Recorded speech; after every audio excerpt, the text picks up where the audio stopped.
Hello students, तो आज की क्लास में हम लोग पढ़ेंगे concept of heat capacities. Heat capacity जिसे हिंदी में हम लोग बोलते हैं ऊष्माधारिता, और ये बहुत कंफ्यूज करता है लोगों को कि हीट कैपेसिटी क्या होता है, स्पेसिफिक हीट कैपेसिटी क्या होता है, मोलर हीट कैपेसिटी क्या होता है, उनमें डिफरेंस क्या होता है और आपस में रिलेशन क्या होते हैं। ठीक है, तो हम सबसे पहले तो समझते हैं कि हीट कैपेसिटी किस चिड़िया का नाम है। उसके बाद में how we have to define heat capacity, क्या उसका कॉन्सेप्ट होता है, किन चीज़ों पे डिपेंड करता है, फिर मोलर हीट कैपेसिटी क्या है और स्पेसिफिक हीट कैपेसिटी क्या है। करेक्ट। तो देखो, सबसे पहले तो समझना पड़ेगा बच्चों heat capacity. Heat capacity, capacity of heat लेने की कैपेसिटी, इसी को हीट कैपेसिटी बोलते हैं। लेकिन इसको अपने डिफाइन कैसे करना है, तो पहले मैं एक चीज़ आपको बताता हूँ कि हीट क्या होती है। पहले तो ये दिमाग में बैठाओ। देखो, टेम्परेचर डिफरेंस की वजह से जो एनर्जी फ्लो करती है उसको हीट कहते हैं। क्लियर है? थोड़ा सा सराउंडिंग डिस्टर्बेंस हो सकता है, बट है ना, just focus on the topic.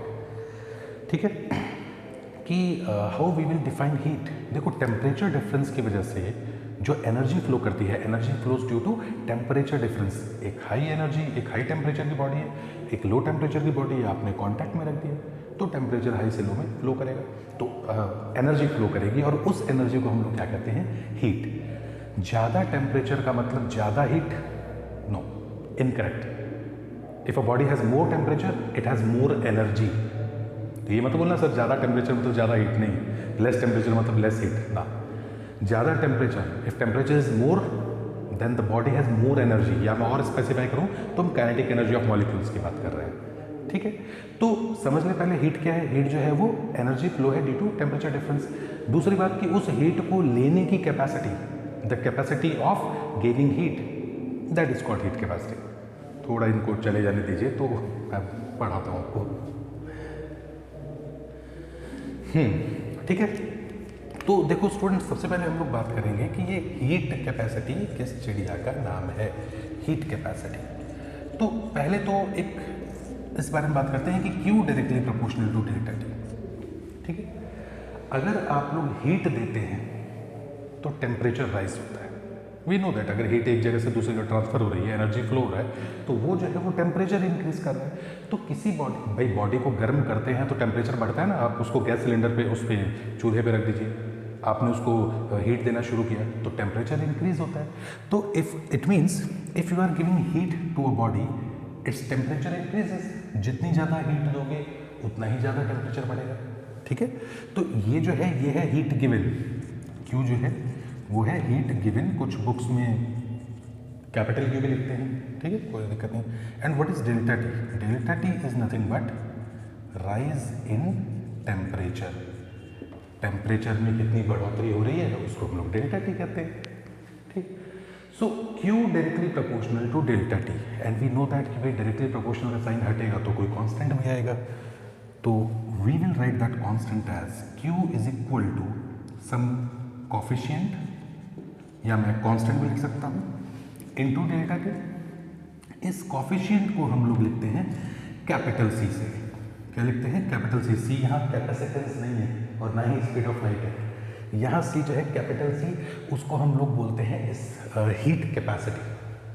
ठीक है, वैसे सही बताया जाए तो देखिए, इसको आप हीट कैपेसिटी कोफिशिएंट भी बोल देते हैं, कांस्टेंट भी बोल देते हैं, कोई दिक्कत नहीं है। तो पहले आपको समझना पड़ेगा कि हीट कैपेसिटी क्या है।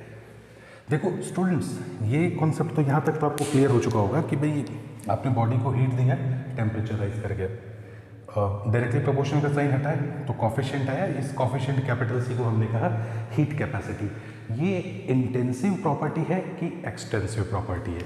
समझते हैं, समझते बच्चों, समझते। देखो, कैपिटल सी जो है, कैपिटल सी डिपेंड्स अपॉन, किन चीज़ों पे डिपेंड करता है capital C? Amount of substance, यानी कि कितना सब्सटेंस आपने लिया है उसके अमाउंट पे डिपेंड करता है। और कुछ चीज़ों पे डिपेंड करता है कंपोजिशन। ठीक है, किन चीज़ों की जो बॉडी है वो बनी हुई है, कंपोजिशन क्या है, अमाउंट ऑफ सब्सटेंस क्या है, नंबर ऑफ मोल्स क्या है। बेसिकली मैं बात कर रहा हूँ तो सही बताऊँ तो मैं डायमेंशंस की बात कर रहा हूँ। भैया बॉडी की लंबाई, चौड़ाई, लेंथ, वेड्थ इंक्रीज करते जाइए, हीट कैपेसिटी बढ़ती जाएगी। समझ रहे हैं? देखो एक परफेक्ट एग्जांपल लेते हैं, परफेक्ट एग्जांपल से आपको सब समझ में आ जाएगा। Have you ever visited a beach? Beach Goa वगैरह गए होगे कभी, किसी लाइक फॉरेन में कभी आपने बीच देखा होगा, तो बीच पे सन जो है, सूर्य भगवान जो है, that is at equal distance from the ocean and equal distance from the sand. अरे बीच के किनारे जो रेगिस्तानी टाइप होता है ना, लाइक मिट्टी पड़ी होती है बहुत सारी, so sand is there, water is there and sun is shining equally over the sand and over the water. पर लोगों को देखा है कभी कि लाइक वो जब गर्मी बहुत ज़्यादा होती है तो सैंड पे तो पैर रख के नहीं निकलते। अरे मिट्टी पड़ी हुई है, रेत है, बहुत जल्दी गर्म हो रही है, तो उस पर पैर रखेंगे तो उस पर तो लगता है बहुत तेज गर्म है यार। जल्दी जल्दी भागते हैं पानी के अंदर, और पानी के अंदर जाते हैं तो उनको आराम मिलता है। क्यों भाई? ऐसा थोड़ी है कि सन ने लेस हीट प्रोवाइड की, जस्ट अ मिनट, सॉरी, है ना। तो ऐसा नहीं है कि भाई सन ने जो है वो लेस हीट प्रोवाइड किया सैंड को और less heat more heat provide किया वाटर को, ऐसा कुछ नहीं है। उसने तो इक्वली हीट प्रोवाइड किया है, पर सैंड जो है वो जल्दी गर्म हो रही है, वहाँ उस पर चलना ज़्यादा मुश्किल है। लेकिन वही लोग जब पानी के अंदर चले जाते हैं तो उनको ईजी लगता है, इतनी ज़्यादा टेम्परेचर इंक्रीज नहीं है। सो इट मीन्स किसकी हीट कैपेसिटी ज़्यादा है और किसकी हीट कैपेसिटी कम है। यस, सोचो और आंसर दो। मैं तब तक फ़ोन को साइलेंट कर दूँ अपने, वरना ये भाई साहब बजेंगे।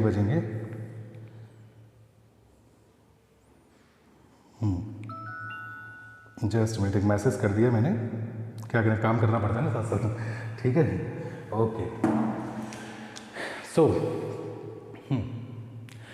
बच्चों अब एक चीज़ समझना, वाटर की हीट कैपेसिटी ज़्यादा है और सैंड की हीट कैपेसिटी कम है। जो रेत है उसकी हीट कैपेसिटी कम है। समझो, इस फॉर्मूला पे जरा ध्यान दें। अगर if I write this formula, can I write this formula as C is equal to, capital C is equal to Q upon delta T. लिख सकते हैं कि नहीं लिख सकते हैं? Q अपॉन डेल्टा टी, ठीक है। तो एक बात बताओ, जितना C ज़्यादा होगा उतना राइजिंग टेम्परेचर क्या होगा? कम होगा। तो जरा बताओ कि पानी जल्दी गर्म हो जा रहा है या मिट्टी, रेत जितनी जल्दी गर्म होती है उतनी जल्दी ठंडी भी होती है। So basically sand is getting more heat, it is more heated up, it acquires more temperature than water. So it means जिसमें rise of temperature ज़्यादा है उसकी heat capacity कम है। तो जो sand है, जो रेत है, उसकी heat capacity कम है। water का rising temperature कम होता है compared to sand, मैं comparison के अंदर बता रहा हूँ। तो वहाँ उसका rising temperature कम है, that means water का जो heat capacity है वो कम है। So if a body has more heat capacity, it requires more heat to rise in temperature। मैं ये सेंटेंस भी लिख सकता हूँ बच्चों कि a body having more heat capacity, a body having more heat capacity requires more heat to rise in temperature, rise in its temperature। I think यहाँ तक आपको दिख रहा होगा। Let me check the camera. हाँ, दिखाई दे रहा है। और अभी देख लेना, स्क्रीनशॉट ले लेना जैसा भी आपको, ठीक है। तो ये चीज़ है, राइट। सो स्टूडेंट्स, अब हम बात करते हैं इस पर। A body having more heat capacity requires more heat to rise in temperature. ज़्यादा हीट कैपेसिटी होगी जितनी, वायर हटा दो यार, काफ़ी दिनों बाद लेक्चर बना रहे हैं तो लगता है अभी आदत छूट गई है, बट ठीक है। तो जितनी ज़्यादा हीट कैपेसिटी उतना ही कम टेम्परेचर राइज करेगा, जितनी कम हीट कैपेसिटी होगी उतना ही जल्दी टेम्परेचर राइज कर जाएगा। So how we will define this, इसको कैसे डिफाइन करेंगे? हम ऐसे डिफाइन कर सकते हैं, if we make this 1 degree और 1 केल्विन, अगर मैं डेल्टा टी को 1 केल्विन कर दूँ या 1 डिग्री कर दूँ तो Q इक्वल टू C हो जाएगा। So if you want to write, you can write in your notes that heat required to increase the temperature of any substance by 1 degree Celsius or 1 Kelvin is known as heat capacity. Heat required to rise the temperature of any substance, by 1 degree Celsius or 1 Kelvin is known as heat capacity। ठीक है। Unit कैसे लिखेंगे बच्चों? मैं लिख नहीं रहा हूँ यहाँ पे, आप बोल के बता देता हूँ तो यू कैन राइट दिस, है ना, मिटोना पड़ेगा मुझे वापस। तो बेटा देखो, हीट जूल पर केल्विन भी लिख सकते हैं, एम के यूनिट की केल्विन है, तो आप इसके अंदर भी इसको you can write joule per kelvin भी लिख सकते हैं, ठीक है। One more thing I wanted to tell you, C is extensive. जो हीट कैपेसिटी है इसको मैं यहाँ पे लिख देता हूँ, कैपिटल सी जो है हीट कैपेसिटी एक्सटेंसिव प्रॉपर्टी है, एक्सटेंसिव प्रॉपर्टी। ठीक है, एक्सटेंसिव प्रॉपर्टी का मतलब क्या होता है? ऐसी प्रॉपर्टी जो अमाउंट पे डिपेंड करे, क्वांटिटी पे डिपेंड करे, यानी कि डिपेंड्स ऑन क्वांटिटी, क्वांटिटी पे डिपेंड कर रही है ना भाई। अमाउंट ऑफ सब्सटेंस, जितना ज़्यादा सब्सटेंस होगा, जितना ज़्यादा होगा उतना ही उसका हीट कैपेसिटी भी ज़्यादा होगा। अरे खुद सोचो ना, आपको थोड़ी सी चीज़ को गर्म करना है, जल्दी गर्म हो जाएगी। उसी चीज़ का ज़्यादा अमाउंट ले लूँ तो क्या उतनी ही जल्दी गर्म हो जाएगा? नहीं, बहुत सारी हीट चाहिए होगी, राइट। तो इसका मतलब कि जितना ज़्यादा अमाउंट होगा सब्सटेंस का उतनी ही ज़्यादा उसको हीट रिक्वायर्ड होगी राइजिंग टेम्परेचर करने के लिए। और राइजिंग टेम्परेचर करने के लिए हीट जितनी ज़्यादा रिक्वायर्ड होगी उसी का जो है हीट कैपेसिटी भी ज़्यादा होगा। समझ रहे हो ना? जितना ज़्यादा फैलाते जाओगे बॉडी, गर्म होने में उतना ही टाइम लगेगी या उतना ही हीट और रिक्वायर लेगी।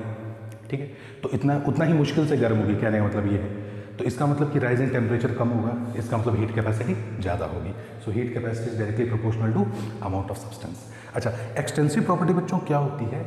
एक्सटेंसिव का मतलब है जो क्वांटिटी पे डिपेंड करती है। जैसे मास, जैसे रूम का, कमरे का मास है, इस कमरे का वो वॉल्यूम है, इसका कुछ आपने डिवाइड कर दिया। So if you divided it means जो बचा हुआ पोर्शन है उस पोर्शन का जो मास है क्या पहले के मास के इक्वल है या डिफरेंट है? If I divide the mass of this room और I divide the volume, then what happens? If I divide this room in 2 parts then volume will be decrease. अरे वॉल्यूम भी हाफ हो जाएगा, मास भी half हो जाएगा।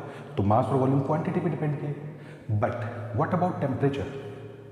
क्या यहाँ इस कोने का टेम्परेचर और इस कोने का टेम्परेचर दोनों अलग अलग है? अगर मैं रूम को 2 पार्ट्स में डिवाइड कर दूं तो मैं क्या कहूँगा कि नहीं यहाँ का टेम्परेचर अलग हो गया, यहाँ अलग हो गया? नहीं, आप रूम के जितने मर्जी पार्ट कर दीजिए, इस पॉइंट का टेम्परेचर तो वही है जब तक कि आप फ्रिज में नहीं रखते इसको ले जाके। तो टेम्परेचर जो है वो इंटेंसिव है। एक होता है इंटेंसिव IN, इंडिपेंडेंट, है ना, जो क्वांटिटी पे डिपेंड नहीं करता है। वो इंटेंसिव है, जो डिपेंड करता है वो एक्सटेंसिव है। तो ये सेंटेंस भी आप लिख सकते हैं, इंटेंसिव क्वांटिटीज या intensitive property is known as property of a material which is independent of quantity. वो इंटेंसिटिव है, इंटेंसिटी, इंटेंसिव INTENSIVE। अब बोलेंगे सर लिखते कम है और बोलवा ज़्यादा रहे, ऐसा कुछ नहीं। तो मैं लिख दूंगा ना तो फिर मुझे मिटाना पड़ेगा। सो ये टॉपिक नहीं है मेरा फिलहाल, क्लियर है। और एक्सटेंसिव प्रॉपर्टी क्या होती है? क्वांटिटी ऑफ मटेरियल और quantity of you can say property of a substance which depends on quantity. जो क्वांटिटी पर डिपेंड करता है वो एक्सटेंसिव प्रॉपर्टी होता है, और जो क्वांटिटी पे डिपेंड नहीं करता वो इंटेंसिव। तो temperature, pressure intensive, mass volume extensive. उसी तरह से ये भी क्या है? एक्सटेंसिव, क्योंकि ये अमाउंट पर डिपेंड करता है। ठीक है, ओके। अच्छा, अब बात आती है कि इसके 2 हिस्से करने पड़ेंगे। अब कुछ लोगों को तकलीफ होती है, कहते हैं सर हमें ये बताओ कि ये मोलर स्पेसिफिक हीट क्या होती है और सिर्फ स्पेसिफिक हीट क्या होती है, ठीक है ना, और हीट कैपेसिटी क्या होती है। तो देखो, इसी को मैं 2 पार्ट्स में डिवाइड कर रहा हूँ। यहाँ पे मैं लिख देता हूँ C, और ये C जो है इसका एक पार्ट तो मैं यहाँ पे आपके पास लिखना चाहता हूँ CM, that is molar heat capacity. इसको हम लोग मोलर स्पेसिफिक हीट भी बोल देते हैं, तो बोलने वाले मोलर स्पेसिफिक हीट भी बोल देते हैं, कोई दिक्कत नहीं है। और ये दूसरी जो है हमारे पास वो आएगा CS, वो आता है specific heat capacity, specific heat capacity. ठीक है, इसको CS लिखा है, sometimes people right S only, सिर्फ S भी लिख देते हैं तो भी चलेगा और CS लिख दिया तो भी चलेगा। Specific heat capacity also known as specific heat, specific heat भी इसको बोल देते हैं तो भी चलेगा, कोई दिक्कत नहीं है। तो कैसे इसको डिफाइन करना है? देखो स्टूडेंट्स, जो ये C है ये किसके लिए है? ये आता है heat capacity for full substance. Complete material की हीट लेने की, हीट खाने की जो प्रॉपर्टी है, वो जो कैपेसिटी है वो हीट कैपेसिटी है। तो उसके 1 मोल की हीट खाने की कैपेसिटी क्या होगी? Molar heat capacity. ठीक है, और उसकी क्या कहते हैं कि 1 ग्राम या 1 किलोग्राम की हीट खाने की जो कैपेसिटी वो क्या हो जाएगी? Specific heat capacity. तो बेसिकली इसको मैं ऐसा लिख सकता हूँ, ध्यान देना CM इज इक्वल टू, ध्यान देना, capital C upon N, n is the number of moles. एक बात बताओ, फुल बॉडी है, उसकी हीट कैपेसिटी c है, तो मैंने कहा कि उस बॉडी में n मोल है ना, तो मैं ये भी कह सकता हूँ कि n मोल की हीट खाने की कैपेसिटी जो है वो c है, n मोल्स की हीट खाने की कैपेसिटी जो है वो c है, तो 1 मोल की हीट खाने की कैपेसिटी कितनी होगी? c upon n। अरे समझ गए ना, हम लिख सकते हैं ना n c m stands for molar is equal to capital C, n mole into 1 mole की हीट कैपेसिटी मल्टीप्लाई कर दूं तो टोटल सब्सटेंस आ गया कि नहीं? अरे we just break it down the heat capacity to 1 mole, so we just कह सकते हैं ना, हमने कन्फाइन कर दिया इसको, so we defined heat capacity for 1 mole. तो अब तक ये जो C था ये n मोल के लिए है, n मोल के लिए इतना है, तो 1 मोल के लिए कितना होगा? डिवाइडेड बाई n, तो यहाँ n से आपने डिवाइड कर दिया, so it means molar heat capacity is nothing but heat capacity divided by number of moles. तो इसका मतलब कि मैं C की जगह पे NCM भी लिख सकता हूँ, so we can write Q is equal to capital C, इसकी जगह पे लिख दो NCM डेल्टा T। तो ये भी हमारा फॉर्मूला है। कई बार लोग इसको जो है सिर्फ C लिख देते हैं और मोलर हीट कैपेसिटी बोलते हैं, तो भी ठीक है, चलेगा, ठीक है। अगर मैं आपसे कह दूं कि molar heat capacity at constant volume, देखो बच्चों यहाँ पे m जो है लोग यूज़ नहीं करते हैं, तो मैं इसको CM में आप चाहे तो स्मॉल से लिख दें या मोलर लिख दें, डजेंट मैटर, कोई दिक्कत वाली बात नहीं है, ठीक है। तो मैं लिख देता हूँ यहाँ पे कि एट कांस्टेंट वॉल्यूम, अगर वॉल्यूम कांस्टेंट है तो यहाँ पे CV बन जाता है, so this is basically Q is equal to NCV delta T। और जो अगर मैं यहाँ पे कांस्टेंट प्रेशर कर दूँ तो एट कांस्टेंट प्रेशर, अगर प्रेशर कांस्टेंट कर दूँ तो Q is equal to NCP delta T। तो बेसिकली CV जो है मोलर हीट कैपेसिटी यानी CMV है बेसिकली है, तो molar heat capacity at constant volume, क्या कहते हैं, molar heat capacity at constant pressure. तो ये कांस्टेंट वॉल्यूम पे है, कांस्टेंट प्रेशर। अरे प्रेशर कुकर में जो आप सीटियां लगा के उबाल देते हो चीज़ों को, वॉल्यूम कांस्टेंट कर रखा है कि नहीं कर रखा है? तो एक जगह तो आपने वॉल्यूम कांस्टेंट कर रखा है, वॉल्यूम कांस्टेंट करते ही क्या समझते हैं? वर्क डन जीरो हो जाता है, ठीक है। अगले लेक्चर में बता देंगे, डोंट वरी, ठीक है। तो अभी सिर्फ फिलहाल इसको पढ़ लो। और what is specific heat capacity, ये स्पेसिफिक समझो बेटा।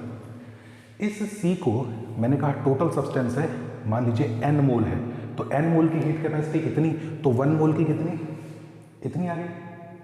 उसी तरह से क्या मैं कह सकता हूं कि ये जो है इसका टोटल मास m है, m ग्राम, अरे कुछ तो होगा ना इसका मास, भाई सब्सटेंस है, इसका कुछ तो मास होगा ग्राम या किलोग्राम में। तो किसी ने मुझे कहा कि सर ये जो है ना, ये बॉडी, इस बॉडी की हीट कैपेसिटी C है, तो मैंने कहा ठीक है, मैंने कहा कि m ग्राम की हीट कैपेसिटी इतनी है, तो 1 ग्राम की कितनी होगी या फिर 1 किलोग्राम की कितनी होगी, तो इसका मतलब कि मास से डिवाइड कर दो। तो मैं ये आपसे कह दूं कि CS जो है, CS देखो मैं ऊपर लिख दे रहा हूं ताकि आपको दिक्कत नहीं है देखने में, तो मैं लिख रहा हूं basically CS is equal to C upon M। M जो है वो है मास गिवन, M जो है वो है मास गिवन। अरे बिल्कुल घबराना नहीं है, अगर आप इसको 1 मोल तक ब्रेक कर दो तो मोलर हीट कैपेसिटी है, मास 1 किलोग्राम या 1 ग्राम तक ब्रेक कर दो तो मास हीट कैपेसिटी यानी कि स्पेसिफिक हीट या स्पेसिफिक हीट कैपेसिटी बोलते हैं। घबराना नहीं है, इसी को n मोल में रखना है और 1 मोल के लिए डिफाइन करना है, तो n से डिवाइड कर दो। n ग्राम की हीट कैपेसिटी इतनी है तो 1 ग्राम या फिर 1 किलोग्राम की कितनी है, तो उसको m से डिवाइड कर दो। तो बेसिकली क्या हो जाएगा, अब देखो, अब हम समझते हैं इसको। So how we will define molar heat capacity. Molar heat capacity कैसे डिफाइन करती है, देखो number of moles, molar heat capacity delta T। तो क्या मैं ऐसा कह सकता हूँ, समझना, n को भी 1 कर दो, डेल्टा T को भी 1 कर दो। Heat required to raise temperature of 1 mole by 1 degree Celsius और 1 kelvin is known as molar heat capacity, ठीक है। Heat required to raise the temperature of 1 mole, raise the temperature of 1 mole by 1 degree Celsius और 1 kelvin is known as molar heat capacity. यानी कि 1 मोल substance या 1 मोल किसी gas का ले लो, उसका टेम्परेचर 1 डिग्री सेल्सियस या 1 केल्विन बढ़ाना है, तो उसके लिए जो हीट चाहिए होगी वो मोलर हीट कैपेसिटी है। And similarly you can define this one, हम कैसे बोलेंगे इसको? Yes we can write. देखो कैसे फॉर्मूला बन जाएगा बच्चों, सी एस की जगह तो सी, तो इसका मतलब कि यहाँ पे हम ऐसा भी लिख सकते हैं C is equal to M C s, ठीक है, जैसे ये लिखा है वैसे ये, तो इसका मतलब ये फॉर्मूला बन जाएगा C equal to M C S, तो M C delta T, M सी एस डेल्टा टी, तो बेसिकली आ जाएगा एम सी एस डेल्टा टी। इसको सिर्फ एस भी लिखते हैं, बहुत सी बुक्स में सिर्फ एस भी लिखते हैं, स्पेसिफिक हीट कैपेसिटी को, ठीक है। एम को 1 कर दो और इसको अपने 1 कर देते हैं। The amount of heat required to raise the temperature of 1 kilogram of mass और 1 gram of mass by 1 degree Celsius और 1 kelvin is known as specific heat capacity या फिर स्पेसिफिक हीट। क्लियर हो द सेंटेंस? वापस से बात करते हैं। पूरे सब्सटेंस का हीट कैपेसिटी सी, उसके 1 ग्राम को अलग कर दो तो मैं कितना कहूँगा कि पूरा m ग्राम इतने के बराबर था, तो 1 ग्राम कितने के बराबर होगा? मास से डिवाइड कर दो बॉडी के जितना सब्सटेंस दिया है, तो मैं ये कह सकता हूँ एनर्जी रिक्वायर्ड या फिर हीट रिक्वायर्ड। अच्छा यहाँ पे Q कर देना बेटा, यहाँ पे जो है ना ये इसको अलग करके यहाँ पे Q इज इक्वल टू कर देना।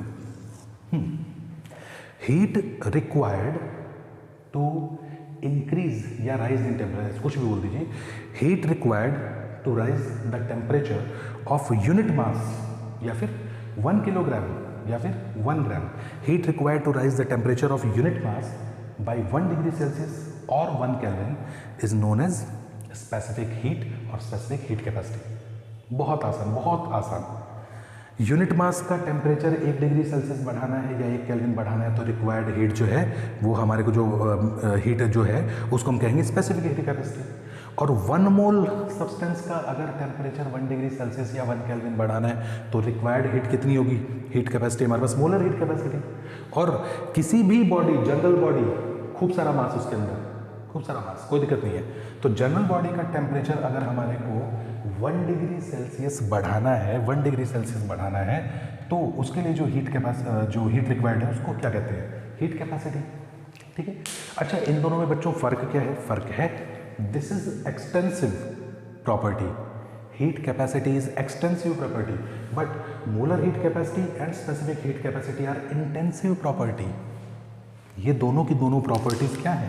दे बोथ आर, यानी कि अगर मैं इसकी बात करूं और आपसे इसकी बात करूं, सी एम और सी एस, ये दोनों के दोनों इंटेंसिव हैं।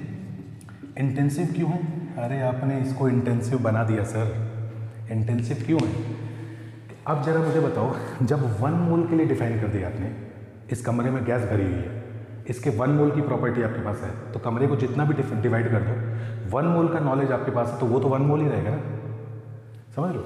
जब तक इस कमरे के पूरे मास पर चीज़ें डिपेंड कर रही थी, मास डिवाइड करते तो ये भी चीज़ चेंज हो जाती, लेकिन इसके 1 मोल के लिए डिफाइन कर दिया।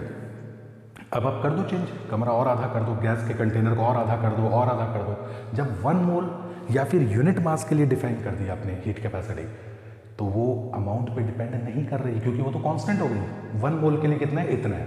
अब तुम 1 मोल लो, 50 मोल लो, 1000 मोल लो, है ना, दुश्मनी मोल लो तो वो तुम चाहे कम भी कर दो, डजेंट मैटर। जब 1 मोल के लिए पता है तो पता है, जब 1 किलोग्राम के लिए पता है तो पता है, तो बेसिकली ये इंटेंसिव प्रॉपर्टी हो जाएगी, ठीक है। तो ये दो फॉर्मूला अलग लिखना, थोड़ा सा लिखने में मैंने वो किया है इसमें, है ना। तो ये हमारे पास हीट कैपेसिटी है, मोलर हीट कैपेसिटी है और स्पेसिफिक हीट कैपेसिटी है। अच्छा इसमें रिलेशन भी है, तो एक हम बड़ा ज़बरदस्त क्वेश्चन भी करने वाले हैं, तो मैं इसको ज़रा मिटा देता हूँ। तो स्टूडेंट्स अब हम देखते हैं इनमें रिलेशन क्या है, रिलेशन देखते हैं। तो ज़रा बताओ कि मोलर हीट कैपेसिटी और उसके साथ में जो दूसरा है हमारे पास स्पेसिफिक हीट कैपेसिटी में रिलेशन क्या होता है। दोनों ही Q के इक्वल हैं, तो एक काम करते हैं, इसका मतलब ये है कि Q is equal to n c molar delta T, और Q इज इक्वल टू ये होता है मास m, कौन सा मास वाली हीट कैपेसिटी, यानी कि c s known as specific heat capacity delta T. तो इसका मतलब ये है कि डेल्टा टी से तो डेल्टा टी कैंसिल हो गया, ठीक है। तो can we write n c M is equal to M C s. एक तो बच्चों ये रिलेशन आ गया, ये हमें एग्जाम में मिल सकता है, कॉम्पिटिटिव एग्जाम में हम लोग इसको पढ़ सकते हैं, अच्छे से न्यूमेरिकल भी इस पर आ सकते हैं। Number of moles multiplied with molar heat capacity is equal to number of grams या kilogram multiplied with specific heat capacity, ठीक है। वन मोर क्वेश्चन, एक और रिलेशन भी हम देख सकते हैं, नॉट क्वेश्चन, हम टॉक अबाउट रिलेशन।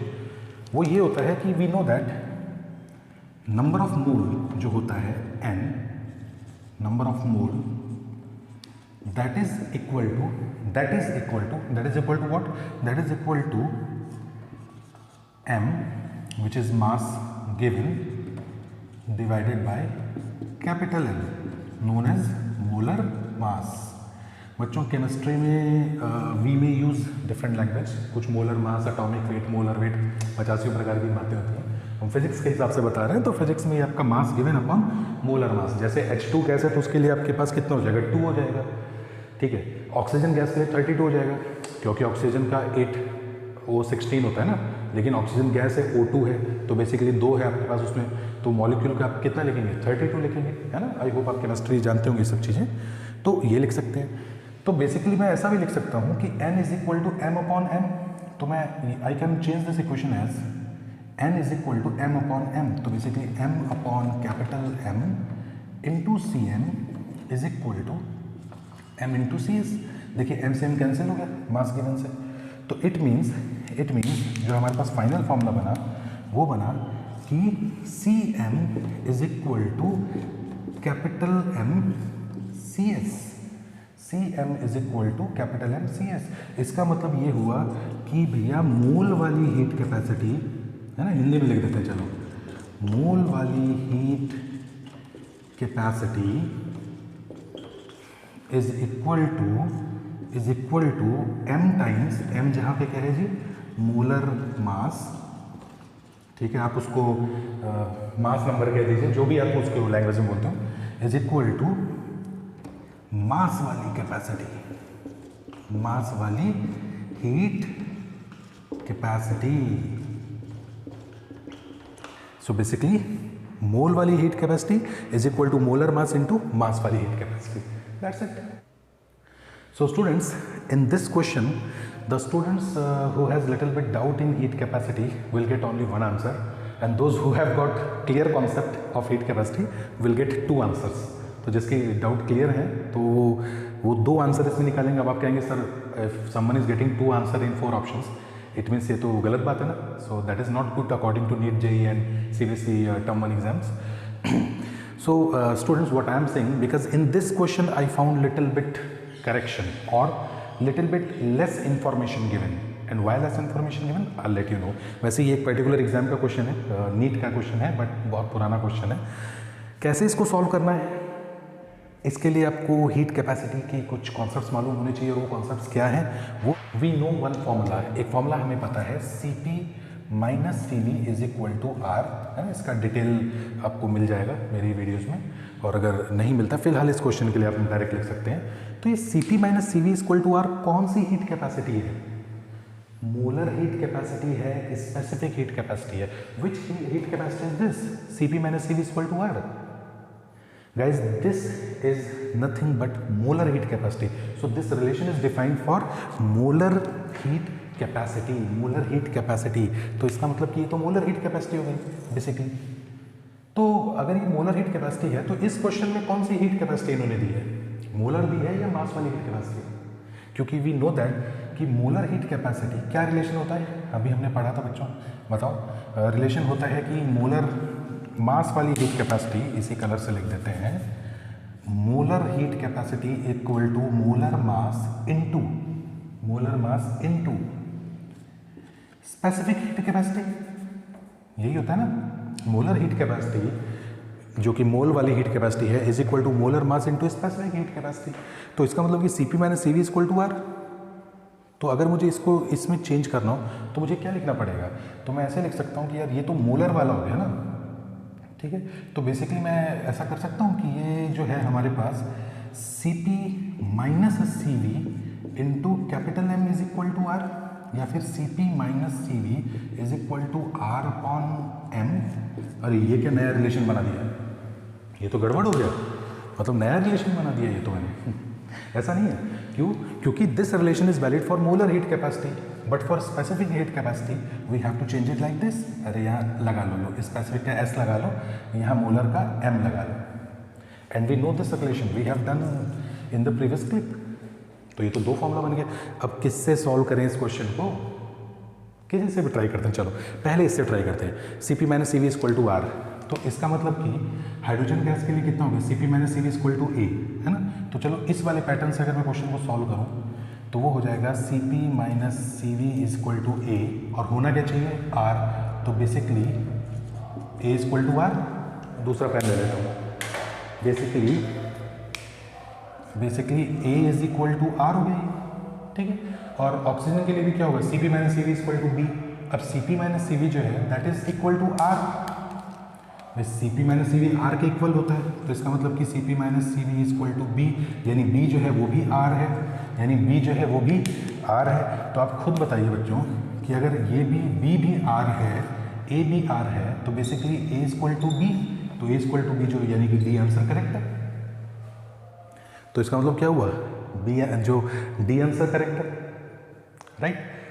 लेकिन कहाँ लिखा है इसने कि इन्होंने मोलर हीट कैपेसिटी की बात की है? Is it given in the question that they are talking about molar heat capacity? No, not at all, 1% है। तो इसका मतलब कि हमें इसका भी यूज़ कर सकते हैं। So for hydrogen gas m कितना होता है, 2 होता है, H2, है ना। तो m की वैल्यू 2 हो जाएगी। तो for hydrogen gas we will write Cp minus C V is equal to R upon, hydrogen के लिए कितना, m की वैल्यू कितनी है, 2, ठीक है। मैं यहाँ लिख देता हूँ हाइड्रोजन गैस, लो, ठीक। और ऑक्सीजन के लिए कितना होगा, ऑक्सीजन के लिए Cp minus C V is equal to R upon molar mass of oxygen 32। Oxygen gas अगर आपने केमिस्ट्री पढ़ा है तो 32 है, तो ये हमारे पास 32 आ गया। निकालिए रिलेशन। इसका मतलब कि ये जो है ये है एक इक्वल, मैं थोड़ा सा ना लिखने में थोड़ा सा ऐसा कर देता हूँ, नो प्रॉब्लम। ये भाई साहब ए है और ये भाई साहब बी है। निकालिए रिलेशन। अब ए और बी में क्या है, तो can we write R is equal to 2a from this and R is equal to 32b from this equation, ठीक है।